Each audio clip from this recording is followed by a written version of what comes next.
They've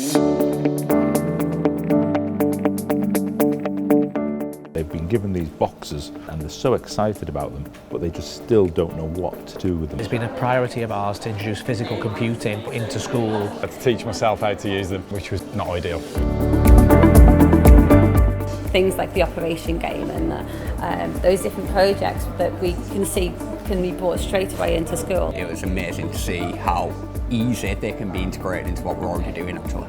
You can make it really fun. Like I really like the little pet thing that we did. Look at how we can differ the coding, so something that's super simple can be used for lower down the school, and then how we can build it up and make it more complicated.